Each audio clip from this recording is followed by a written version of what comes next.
السلام عليكم ورحمة الله وبركاته. أنا جبت خلاط للمطبخ. عندي خلاط بس هيلك قديم بقى، فقلت أجدد وأجيب واحد تاني. فالماركة دي حلوة قوي، وإحنا مرتاحين لها، لأن قبل كده جبت منه نفس الماركة سكني. جبت منه سندوتش ميكر 1 في 7، وعجبني قوي وبشتغل بيه، والموتور حامي جدا.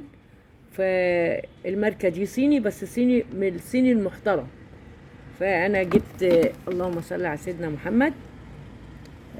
الخلاط قدامكم اهو، وبيقول لك ايه، بيكسر الزلط.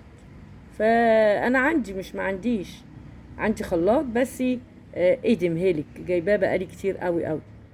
فرحت جبت بقى، فتحت اهو قدامك اهو. رحت جبت الخلاط ده، في منه 3 الوان، في منه اسود واحمر وابيض. فانا اخترت الاسود علشان ما ايه، الابيض بتاعه بيطوس ويبقى وحش.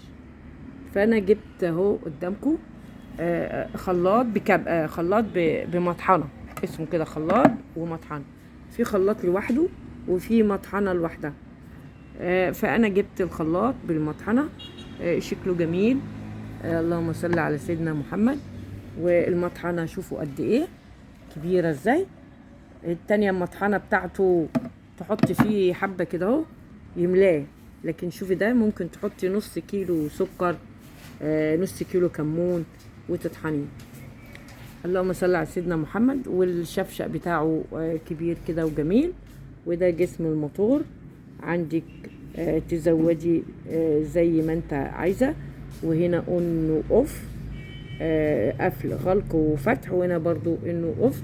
وده تتحكمي في السرعة بتاعته. اللهم صل على سيدنا محمد. وكمان مديني دي في سبيل لما احط الحاجة. ودي الغطا اهو، مش واصل للاخر اهو. مديني دي اهي، مش واصل للاخر. لو عايزة تقلبي، تعملي حاجة وتقلبي اهو، بتشيلي الفتحة اللي فوق دي اهو. ده مكانه الغطا.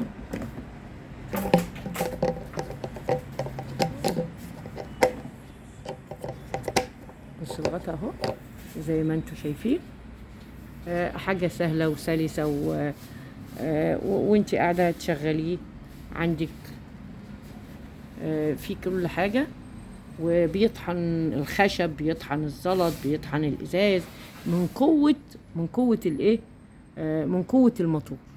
والموتور ده خدوا بالكم 5000. الموتور ده زي ما انتوا شايفين سكني اهو.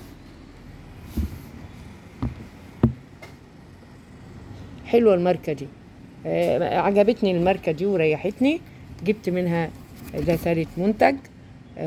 وده حلو في السوق ومتوافر وسعره حلو. سعره حلو. اللي هي الماركة دي، ما تنسوش الماركة دي سكاني. هو صيني بس صيني محترم. اللهم صل على سيدنا محمد.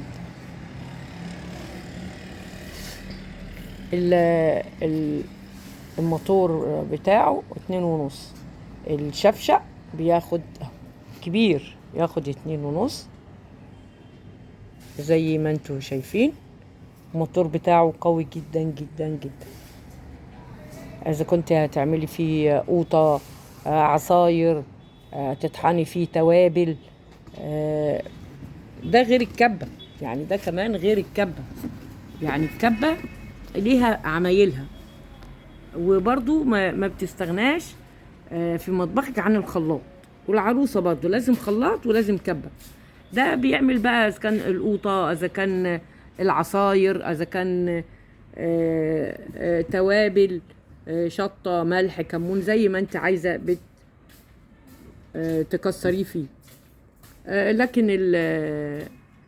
الكبة اللي انا جبتها، بحط البصل على البطاطس على اللحمة، واقوم فرماهم، واقوم عاملاها صوابع، واقوم قلياها. ليها حاجات تانية ممكن اعمل في الكبة طبق سلطة.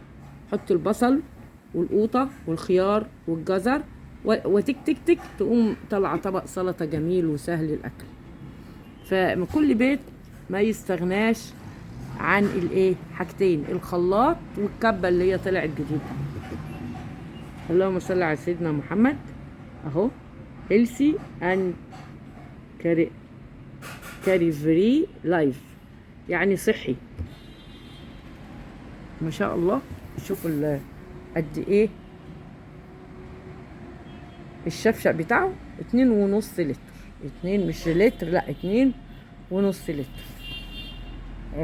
طول ما الواحد موجود لازم يجدد، ولازم يجدد مطبخه، ولازم يشوف الحاجات الجديدة اللي بتطلع وانا بجيبها. طبعا دوت الخلاط اللي عندي قديم، عملت فيه الكيك كم مرة، قديم وشكله مش بقاش بقى حلو بقى. فهو عندي هو شغال في المطبخ، مش هستغنى عنه. بس اما اجي مثلا اعمل كيكة قدام حد، اعمل عصير، فده يشرفك.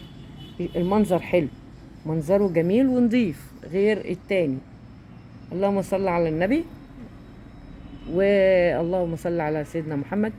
ده انا جايباه الشفشق والخلاط والمطحنة كله كده على بعضه، جايباه ب1200 جنيه. جايباه ب1200 جنيه. اما شفته بقى وشفت الريفيو بتاع الخلاطات، عجبني جدا. وقلت لازم اما اقبض اروح اجيبه، وفعلا رحت جبته.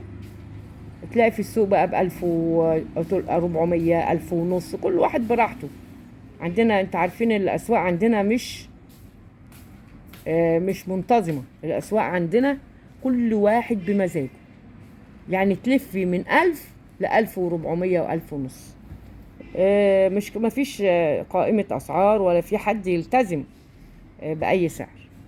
ففي الآخر رحت جبته ب1200، والراجل اللي قبليه قال لي كان 1400.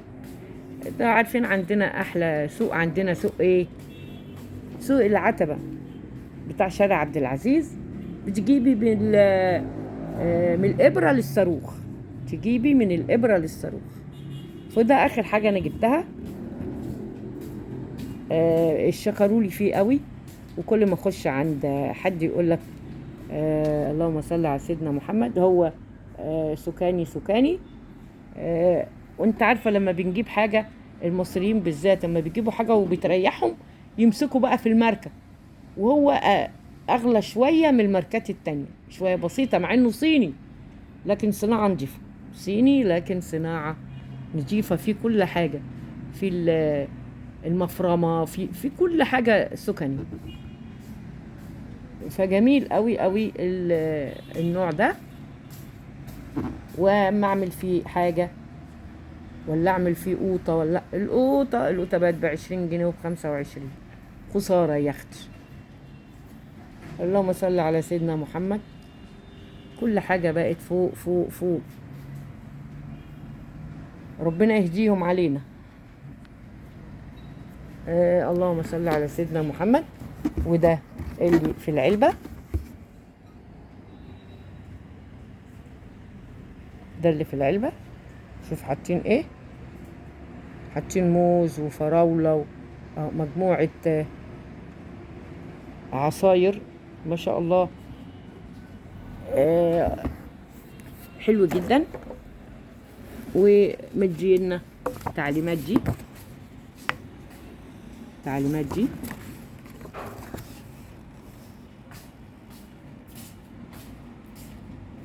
الضمان والاستعمالات اهو. ومدينا كمان اهي، بص الشكل اهو. وهنبدأ نستعمله، واعمل لكم فيه العصاير، واعمل لكم فيه كل حاجة، واوريكم ان انا احسنت الاختيار. في الكبة السكاني، مش كبة، قلنا ده خلاط ومطحنة. هو كده في خلاط بس، يعني في السوق خلاط بس اللي هو ده، مش مدي مطحنة. يعني الخلاط ده ب1000 جنيه، لكن هو والمطحنة انت بقى وشطارتك 1200. هو والمطحنة. لفي هتلاقي أسعار جميلة. ونقول لك السلام عليكم ورحمة الله وبركاته في الماركة الجميلة دي، والسلام عليكم.